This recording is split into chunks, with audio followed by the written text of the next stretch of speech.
and sometimes appear to deliberately behave or dress in a controversial manner to attract attention. Her days are spent looking after us children and cleaning and repairing pans. She made us clothes on her Singer treadle sewing machine and cooked for us every evening. Her moment of freedom each day was when she closed the shop at 4 o'clock and nipped up the road to buy an evening Echo and say hello to my dad, who was Stan Freeman, who was the owner of Queen's Road Music Shop, number 79 to 81. There are so many tales I could tell about the comings and going in Queen's Road. The shops in those days were mainly selling second-hand goods, and what a choice there was. Wardrobes, books, guitars, prams, clothes. The list is endless. And each shop had its own unique smell as well. Mothballs, cigar smoke and WD-40 are some that immediately spring to mind. Although I could tell 101 different tales, I want to stick with the theme of racism. Not the anti-Nazi League rallies, not the National Front marching through our town, not my older brother aged 12 coming home having been beaten up by local National Front skinheads. I want to tell you more about the racist slogans which had appeared overnight across town, and particularly the one painted on the wall of the railway tunnel in Radlett Road, known as the death trap to us locals. My dad, who was horrified by the offensive vandalism, had a word with his good friend PC McBride, our local Bobby. Don, that graffiti has got to go, but I don't want to get caught. Don't you worry, Stan. Go there at midnight. I'm on shift tonight, so I'll make sure that I avoid that area for an hour. We can turn a blind eye. My dad loaded up the boot of his Mini with a very large can of Nitromorph's paint stripper, which he normally used to strip varnish off pianos that he was going to French polish. He also had an all-in-one overall and a stick scrubbing brush. At the appointed hour, he drove the short distance to Queen's Place. He parked up, put on the overall and pulled a hat over his head to try to cover his very recognisable face. He walked calmly down the steps towards the death trap and began scrubbing. The next morning at 10 a.m, the shop phone rang. 42067. I heard McBride's voice commanding, Stan, I'm in Radlett Road, you better get down here now. I watched as the colour drained from my dad's cheeks. He replied, okay Mac, I'm on my way. My dad nervously took the 3-minute walk to Radlett Road, where a large crowd of people were gathered, including a man with a tub of whitewash, the local press and photographer, the Mayor of Watford, and of course PC McBride, who walked towards my father with a stern look upon his face. My dad whispered, am I in trouble? Morning, Sally. I thought you might like to see this. The Watford Observer have come down to write a story on how the council are fighting racism. They've brought a photographer to take a picture of the mayor cleaning up the racist graffiti, but some silly sod has cleaned it off overnight. He winked at my dad, and together they watched the council workers repaint the offensive words onto the wall to enable the photographer to capture the snap of the mayor doing his bit for society by cleaning up the graffiti. Sadly, Queen's Road Music Shop is no longer there, but the memories of those days stay with me. And whatever the changes that have taken place over the years, Watford is still a great town, and I am proud to be a Watfordian.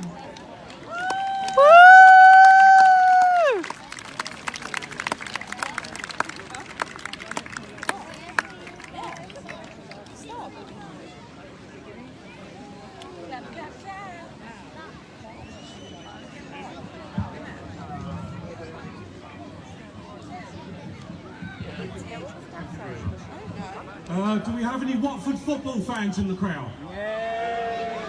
Not many.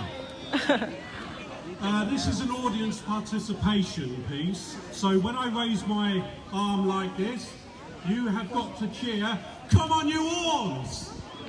Now whether you support Watford or not, by living and working and staying here and being here today, we're all Hornets today, okay? Okay? Yay! Okay.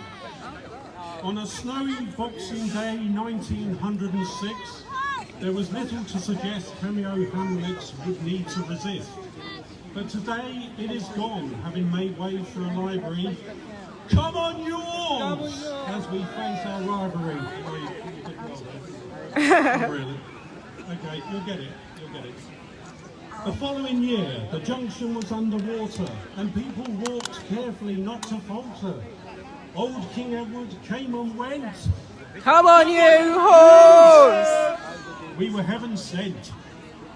More drainage problems and suffragettes, Market Square and the civic steps, a horse in stockings and white feathers a curse. Come on, you horns! So went the verse. You're getting there, aren't you? You're getting there. Right, off to war our brave men went, and YMCA in the high street for no rent. Peace came and rebuilding began.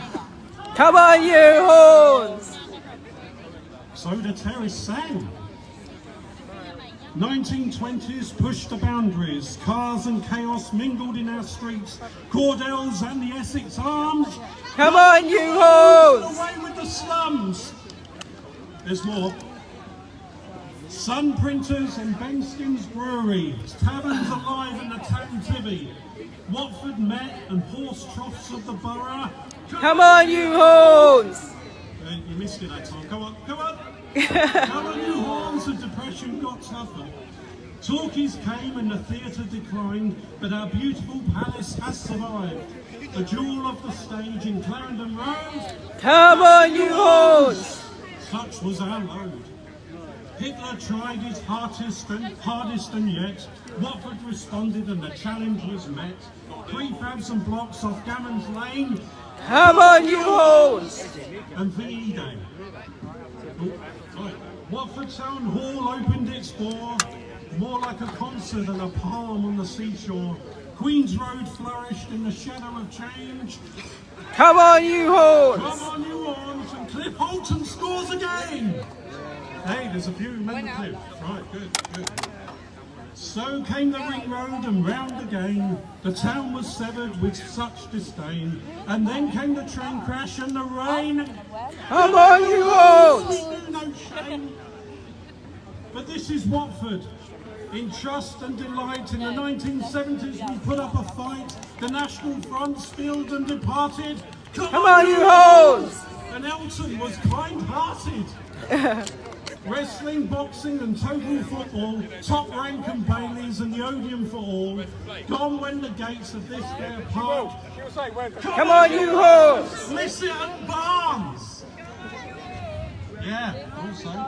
Off to Wembley in the balmy 80s. Charter Place and no lords and ladies. Our great museum in the house of the beer. Come on, you horns! I hear you cheer! Right, moving on.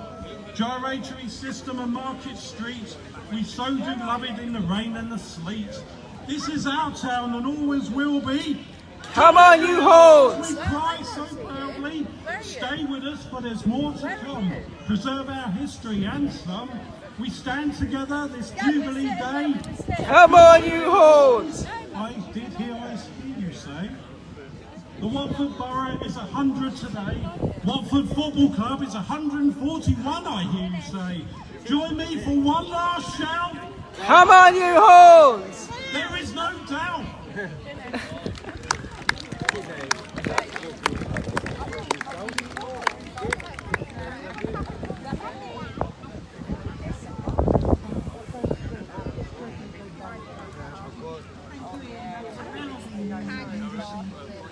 Home Sweet Home. I grew up in Watford, I lived in Watford all my life, and this is based on growing up in the 60s and 70s, and I think it will resonate with a lot of people. The sound of laughter with parties full, mum and dad dancing, twister on the floor, a stocking at Christmas, nuts and sweets, a shiny little sixpence among the treats, paper chains and a big red bell, tinsel and glitter, a cooking smell, Christmas pudding, a sprig of holly, a new red coat, and a dolly. Christmas carols deck the halls, trinkets and cheesy footballs. Grandparents visit, Uncle John and Aunt Sue, a home filled with love and memories too. The bath on Sunday, whatever the weather, a good firm scrub with imperial leather. Long garden with trees and swings, flowering plants not dad's thing. Avoiding the nettles, going out to play, water from hose on a summer's day. making a camp beneath the trees, coming in late with dirty leaves. No fitted carpets, rugs on lino, no central heating, frost on window, coal fires and blankets, Ovaltine,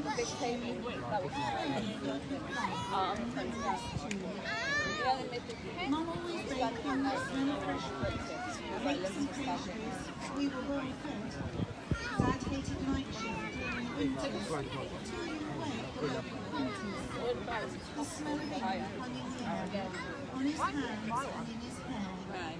In early October, he arose as Dad tackled the annual feast. Bottles lined up, demi-johns and hoses, that awful smell filling our noses. Dad was a master at making home brew, a home filled with love and memories too. My very own dog, I called him Brandy, unknown breed but fine and dandy. Tracy next door had a poodle named Spud, never was very keen on the mud. And Alsatian Bulldoggy lived the other side, a giant dog, gentle and kind.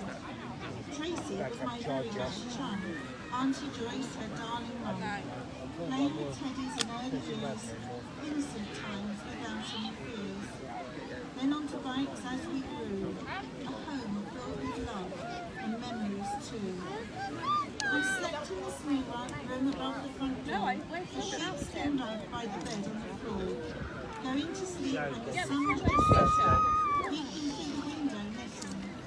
Blankets lay on my sheets, but bedtime stories was one of